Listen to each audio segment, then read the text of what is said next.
Michael Beans, and this is my bus, the Cool Beans. This is a Thomas 28-foot bus from International, and we've got a scooter on the back that we use for going to the grocery store. And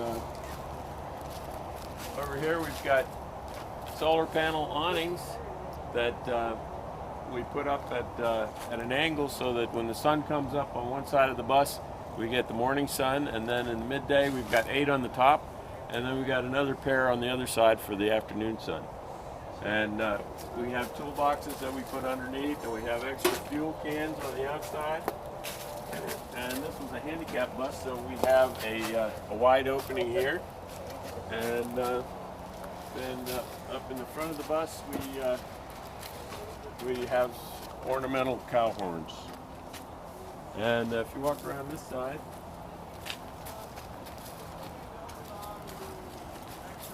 we have another toolbox here. We have the battery compartment, and then there's the propane compartment here. And we keep all of our flammable gases in there. It's a vented compartment.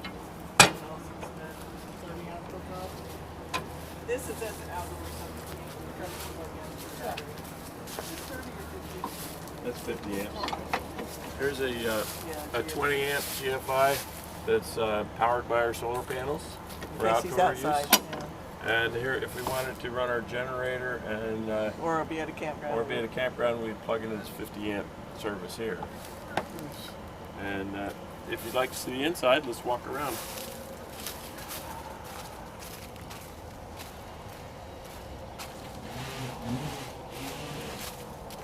This rack under the bus is for storing our mats that we park on that help us get out of the mud in case we get stuck.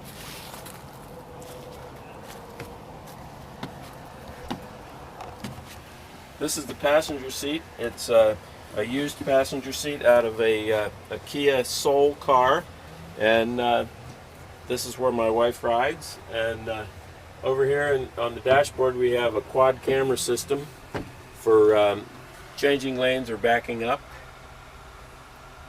And up here we have a 15,000 BTU air conditioner that runs off the engine. And here's a TV set that we hung from the ceiling. This is a piece of strut from the Home Depot that I welded angle on, and it's fastened at the floor in the ceiling that holds the seat belt for my wife's chair. And over here we've got our wood stove that we got from Tiny Wood Stoves in Coeur d'Alene, Idaho. It's a 4 kilowatt dwarf wood stove with a glass door, and it's very warm when we have that on, and we have 1-inch airspace between the heat shields and the next piece of flammable material as per the instructions from the wood stove company. And there's a stainless steel chimney that's insulated that goes up through the roof. And then this is the original Thomas barrier that was at the front door of the bus, and we've repurposed it as a heat shield. And then this is one of our 2 quarter berths that has water tanks, 120 gallons underneath. This is a custom-made ladder that hooks onto both of the hatches to get up to the roof. This is another quarter berth that has pull-outs to make it into a double, or you can use any one of them as a footstool or as a base for a table. We have a cutting board that can go on this one. We had our breakfast on that this morning. And we have a couple of folding chairs that we sit on either side of it. And then that all goes away. And then here we have underneath this board is a 5-burner Genair gas range. And here we have pantry cabinets with access behind to the water tanks. And here is another place where we can store kitchen-related items that are flat. This is the pots and pans in this drawer. They're all on rollers. And this is the silverware drawer. And then we keep our clothes in these drawers here. And then this is another pantry drawer. And this is a space we didn't know what to do, so we keep our fireplace tools in it. It's a long, flat, narrow space that works for that. And I like your the sliding. Okay, yeah, these sliders are made out of some repurposed cabinets from Habitat for Humanity that were trimmed down to fit this space. And these tracks are they're slides from a closet door bifold situation. So we took out the hardware and we put in some plastic strips that I cut on a table saw out of a sheet of PVC plastic, and then these are sprayed with Teflon, and then they slide freely in here to keep the sun out when the sun's beating in. And then this is a faucet we got at Habitat. It's a Moen, a high-end faucet that we got at a very reasonable price. We have GFIs here and here in the kitchen area. All the lights are either, these are 110 volt lights with dimmers, and then we also have a 12 volt system here. All these are the original bus lights, and this panel is fed by our 36 volt electrical system that is a lithium ion Tesla Powerwall. It's a homemade Tesla Powerwall.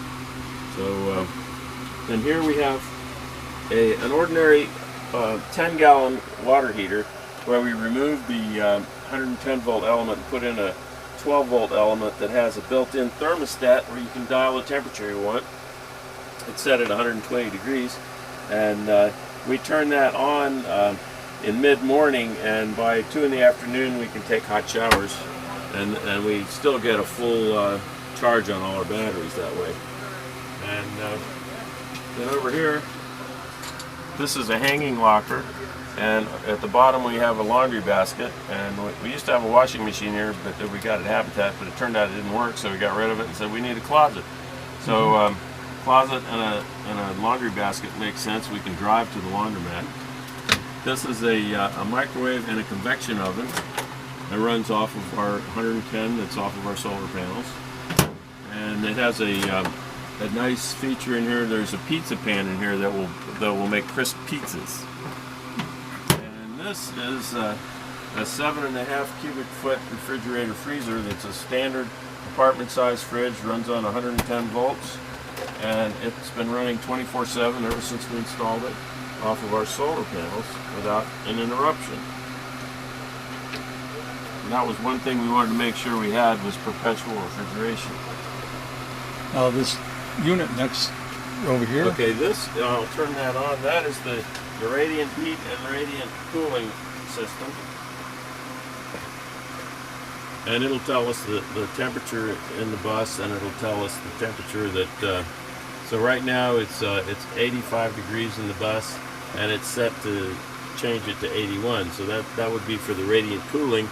If we were to put ice water in one of our tanks and turn on a switch that would activate this, then this would circulate water through the ceiling and back to the chilled water tank. And in the wintertime, this would be set on radiant heat, and so it would turn on another pump that would take water from the water heater and pump it through the floor until it reached the desired temperature. I think that's the first system I've seen like that with the radiant cooling. I've heard of people doing radiant heat, but I never thought of the cooling aspect. Well, there's a company called Radiant Tech that we dealt with, and we bought this machine from them, and then we got our tubing and our aluminum reflective panels that we put underneath the pipes that aim up towards the floor, and we got all of the knowledge and the science from them that we needed to install it.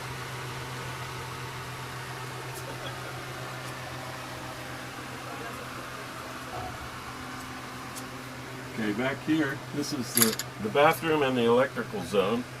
I guess we'll start, since this is the elephant in the house here, is a sea head that's made in Florida, and it's a composting toilet that separates the urine from the solid waste, and that has a crank handle and a paddle on the bottom to mix the waste with coconut fiber, and the liquid waste goes down into the gray water tank where it mixes with the shower water in the kitchen and the laboratory faucet water. Yeah, at about half the price of a Nature's Head.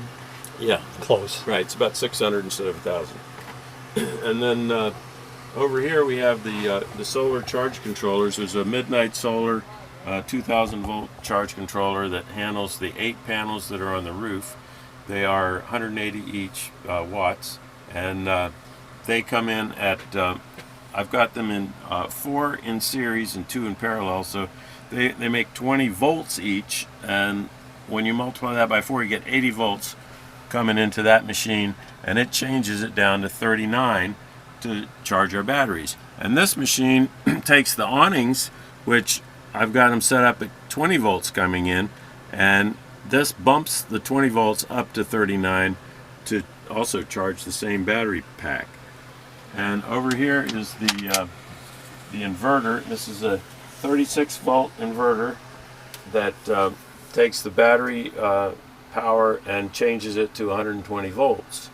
So that power, once it's 120 volts, goes to this household circuit breaker panel, and then it delivers it to all the receptacles on the bus, inside and out. There's also a transfer switch here. In case we wanted to run on shore power or generator power, we would just plug either the generator or the shore power into the outside inlet and flip these switches around, and then we'd be getting power from a different source. And then here's the lavatory faucet with hot and cold, and around the corner is a shower which has a spring-loaded swimming pool valve on it, so that you can squirt water out it without letting it run all the time, and you just let go and it stops running. And then it has a hot and a cold mixer here, and then this faucet here is connected to the same hot and cold mixer, and then it has a handheld shower that you can use if you prefer that, and maybe if you want to wash the dog or whatever. And then if for backup shower, this is what we had on our sailboat. This is a 2-gallon garden sprayer that you put about 2/3 full with cold water, and then you heat a kettle of water on the stove and pour it in the top, pump it up, and then you can take a shower anywhere with this, outside the bus, inside the bus, wherever. And so then beyond that, underneath this area here is the garage of the bus, they call it. It's an area that's about 2 feet by the width of the bus, and down there we have lithium-ion batteries that are in a 36-volt configuration. They are the batteries that they use in hoverboards, which they're the 18650 cells, the same ones they have in your laptop and in your electric battery drill, and in the Tesla car and the Tesla Powerwall and the satellites in space. And those batteries in our configuration for the hoverboard, there's 10 of them that are in series, and they're 4.2 volts each. So when you put them in series, you add those up. So 10 times 4.2 is 42 volts. And then there's another set of 10 of them beside it. So they call it a 10 series 2 parallel setup. And each one of those battery packs has a battery controller on it, a battery management system, which is a circuit board that prevents it from overcharging or getting under its minimum amount of electricity. It'll shut off from whatever source it is. And those batteries, we have 50 of those, and there's 5 boxes on the floor in the garage with 10 of those in each, and that's 1,000 cells, and that equals 7.5 kilowatt hours of storage. And when we run the refrigerator all night and the lights, the batteries will go from 100% down to about 90% in the morning, and then they'll start charging up again when the sun comes up. And then in the midday, when we want to have hot water, we'll turn on the water heater, which will draw all the surplus electricity that the batteries aren't taking and put it into hot water, and then we'll put a blanket around the hot water and keep it warm for Sure. 12 hours. So that's about all there is to it. Now, do you have any way for people to get a hold of you on social media, or you haven't got to that point yet? No, we just we're on Facebook, but you know, if we friend you on Facebook, you can see us. But we're not that high tech. Okay. We haven't done any videos for publish. You know, we've got iPhones, and I have a camera that takes videos, and I have a little chip that I can store it in. But Okay. no, we haven't tried that yet. All right. Well, thank you for the tour. My pleasure. Well, I hope you enjoyed that video of that great schoolie, and in the coming weeks there'll be more. So please, I will see you next Saturday for a tour of another schoolie. Steampunk Steve saying, see you on the road.